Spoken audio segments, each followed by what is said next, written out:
You're here with Homesteading with Blue Sky Ranch. And today we're going to talk about why or why not to heat with wood. I think why we are heating with wood. Yeah, why we are heating with wood. Well, first of all, we're going to give you a little backstory so we have some credibility here. We have lots of credibility. Well, we've heated with wood for our entire lives. Yeah, so to start with, as a kid for me, my dad, we only had a little open fireplace, and my dad would cut 20 cords of wood a year, and we would sit around just an open fireplace, and we froze our buns off, but we didn't have heat. That's what I grew up on, and hence, when we got married, I brought along some of those lifelong learnings and happiness. And Of getting warm by wood. That's the joke. How many times can you get warm by wood? We get warm a lot. But to share along with that story is we've been together 36 years, married for 34. And our first, when we got our wedding money of $500, when we got married, we bought our first wood insert. Our first wood stove insert and his first chainsaw. Which I still have, and still has the same spark plug in it. It's a Husqvarna, and it's been amazing. Starts on the third pole every time. That's 36 years old. Now that is amazing. So you already lost count. It's 34, because we've been together 36. Uh-oh. But I'm in trouble now. But married for 34. So, but isn't that cool though? That was our first things we ever bought. And he wasn't brought up that way, but I was. But he saw the benefit of it. And at that time, my parents had acreage where we could go cut wood for free. So it made perfect sense to us. And we were young, maybe a little dumb, but we had the energy. We had the truck. We had the dog on the back of the truck. And we got a lot of wood back then. But and we drank lots of beer. But not during cutting wood. He drank beer. I drank them. But we cut a lot of wood back in the day, and we heated our first house with wood, with our first wood insert. Then our second house, we had a freestanding wood stove, and it actually was piped into the hot water system. It was really cool. And then our third house, we had a freestanding stove. It was a two-story freestanding stove and a wood insert. And then we've moved around a bit, but we have never given up our wood heat, ever. And but the challenges of having a wood insert, we want to talk about that today. So like our last house was perfectly designed for heating with wood. We lived in a 1957 very low ceilinged, perfect prepper house, full basement, solid wood house with tons of insulation, and we lived in sub-zero temperatures where we lived. And our house was so hot, we had the front door open, and we were in shorts all winter. Yeah, it was great. I loved it. Yeah, and we had free wood because we had many pine trees that had come down on our property, and that's a whole nother story. But we had probably 20 cords of down wood. Oh yeah, more than that for sure. Or more. And we had the tools. We had the chainsaw. And the tractors. We had the tractors. We had a log splitter. Yeah. Because the thing with that wood is it's tighter grained when it's sat. You can't split it. And which brings us to this house. Which brings us to this house. This house has over 20-foot ceilings in it, and the heat just goes up.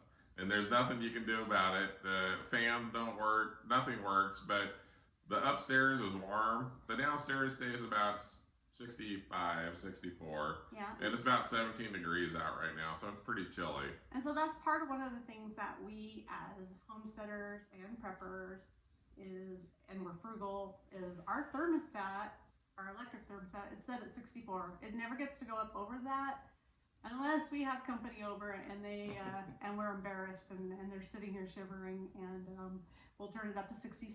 But that's about as high as we're gonna go. I'm not embarrassed. I just feel sorry for them. I know. We've had friends over here. They're like, ooh, and we're like, layer up. This is us. I'm in my t-shirt. Yeah, he's in his t-shirt. You get used to it. And like I said, in our last house, we'd be 80 degrees and in shorts and have the front door open, but it had 7.5-foot ceilings, and that was only heating the upstairs because the basement didn't have heat. It had its own sort. I mean, we had a little pellet stove down there if we needed it, but most of the time it stayed 55 degrees all year round, no matter the temperature.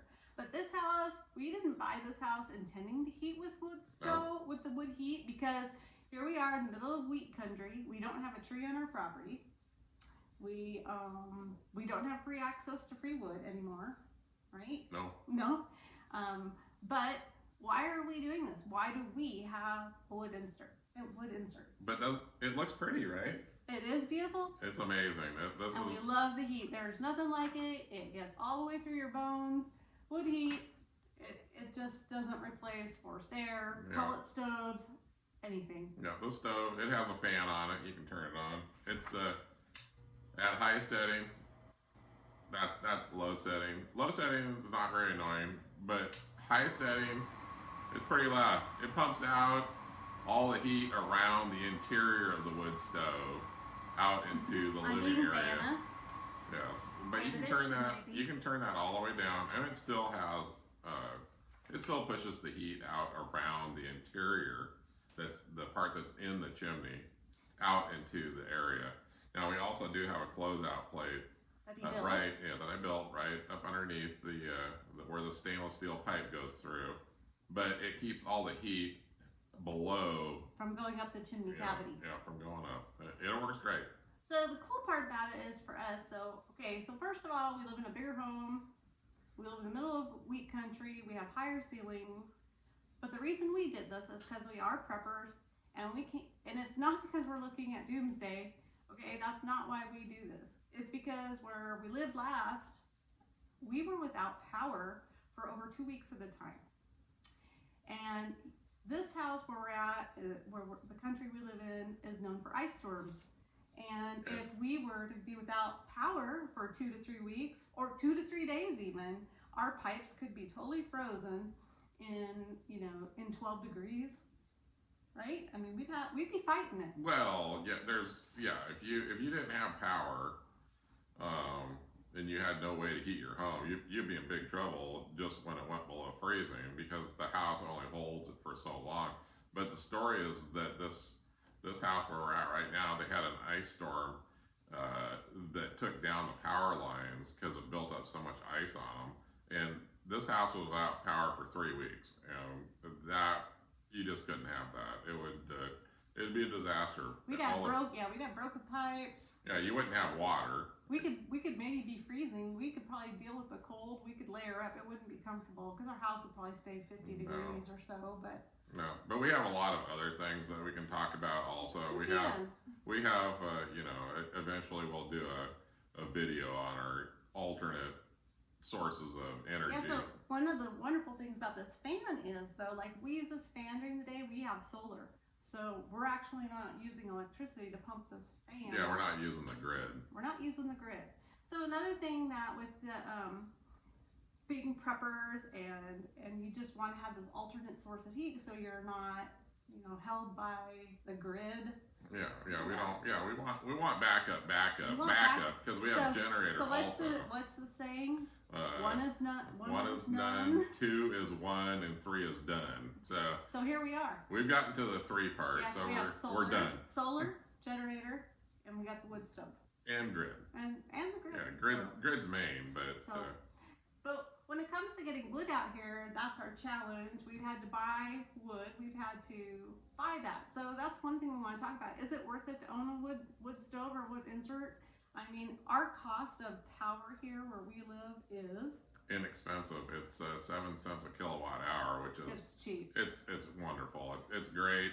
Yeah. And we our house is on, it's a forced air furnace / with a heat pump, but when it kicks into the electric part of that furnace, it's it cranks up that meter. It's going 64 degrees on the thermostat, because if you want to be paying the man or who owns the grid, well, go ahead and turn your heat up. But we are on a fixed income. We're frugal farmers, and we have been through all this, been there, done that. We know to wear layers, and we don't have to be set at 70 degrees. So are we farmers or ranchers or franchers?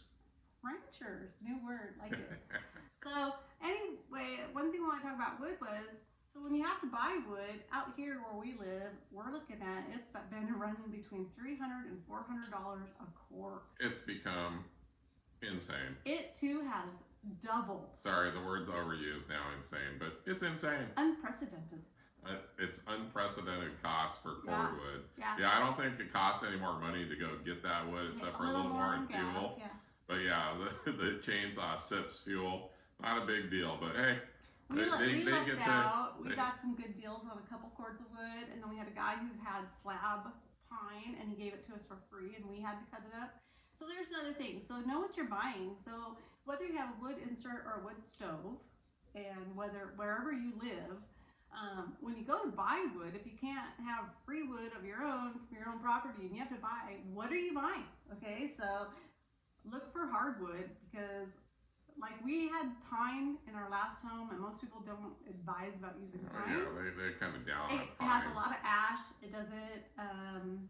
It creosotes up quicker if you don't burn it. It burns faster. Right. If you don't burn it wide open with the stove wide open, you're just asking for more creosote in your chimney and cleaning your chimney out more often with the brush. But then there's the other side of that, is to don't buy hemlock and like cottonwood, poplar. Sometimes you'll see free ads where people say, "Oh, down tree in my yard, come get it for free." Well, it doesn't burn. Yeah, soft woods are even worse than like the pine, lodgepole pine, large pine. Pine's fine. And we have some tamarack right now. We have tamarack and Tamarack's pine. wonderful. And we also have a little bit of applewood. And fir is wonderful because it's much more dense wood. If you hold up a piece of pine, you hold up a piece of fir, there's a difference in weight. You can feel it, and that equals out to more BTUs for hardwoods. It's just the way it is. Hardwoods are what you really want. They are. If all you can get is pine, it burns fine. Just burn it wide open more often than shutting it down. And also know what is a true cord of wood. Now, a guy will try to sell you the back of his pickup truck that's not stacked, and it'll be full to the top, and it'll say, "Oh, you're buying a cord of wood." Well, you're not. We've cut so much wood, people. There's no fibbing us. I mean, we know. So what is it, Tom? So a cord of wood is 4 feet by 4 feet by 8 feet long, and that's cord. Stacked. Stacked cord, and that's what it is. Now there's online calculators that you can just pop in the numbers, and when you go see some oddball sizes, and you can figure out what exactly they're selling you. And the online calculators work out great. Yeah, and so no kind of wood you're buying. No, the dimensions of the wood, so you don't get taken advantage of. Yeah, very true. And then, some people will deliver for you, if you're in the area. We don't need that. We have a big car trailer with sides on it, and we go get our own wood. Now it's a wood trailer. A wood trailer. It's been a universal farm trailer. It's got hay, wood, tractors, you name Cars, it. Building trucks. material. Yeah. It's the best thing we've bought for our ranch, probably hands down. Yeah, utility trailer, we have used car the heck trailer, out of it. very, very handy. But when it comes to wood, that's kind of where we sit, is that this is not our everyday source of heat. It would be if we had free wood. It would be, yes. But it makes no sense not having free wood, because, we got one deal for about 1.5 cords for $350. And then we got our second deal of 2.5 cords for $200. So we really searched online, and you can find that on Marketplace, on Facebook, Craigslist, local papers that you have in your area. Maybe you know somebody around town who does it. Very good. If you see a guy in a parking lot who's got wood for sale, because usually they do that in small towns, they'll have a big sign. You can always call that number, and they're probably a little more reputable. If you can see the wood, that's a good thing to do. But anyway, we're happy with our wood insert here. Yes. Oh, one thing else too, know your regulations of your area. So we have a certified wood stove, but EPA also has quality air alerts where you can't burn on certain days, and that happened where we used to live, because we lived in a valley. And there'd be no wind, and all the smoke and pollutants would settle in that valley. Yeah, you'd have air inversion, and then you'd have horrible.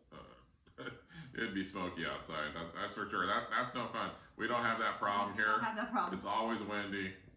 Air's always moving. We burn hot. We burn clean. You can never tell if we're actually burning or not. It's Unless all very, very dry wood. Yeah, unless maybe you're starting the fire initially, but yeah, we're not smokies. Also, know your chimney. You know the age of your chimney. Has it been cared for? Has it been used? When you do get this, it hasn't been installed by a certified installer. You need to have a stainless steel liner put in, and we recommend the stainless steel liner. And we also recommend cleaning out your stove at least once after the season is done. Be prepared.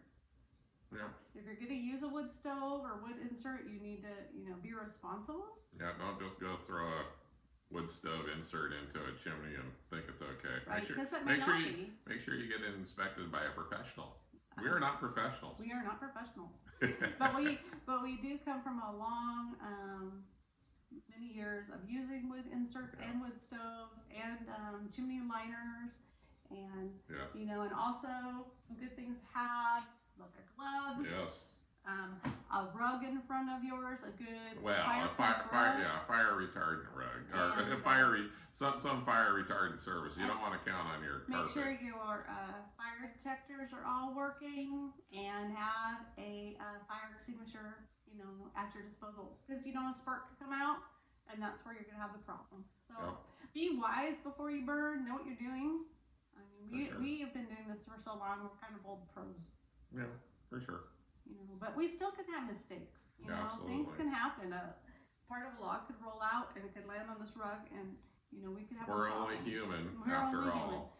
Anyway, we love burning. We love to be warm, but we love the security of owning the wood insert, knowing that if the grid goes down and there's no sun to power our solar, so we couldn't power like a small electric heater. And we ran out of gas for the generator. You don't know. You don't know. Hey, if anything else happens, we can burn our cabinets, right? I don't think so. Okay, not a good idea. No, not a good idea. But, we would stay warm. We'd find something to burn out there. We've got lots of... I think we're going to edit that out of this video. We might.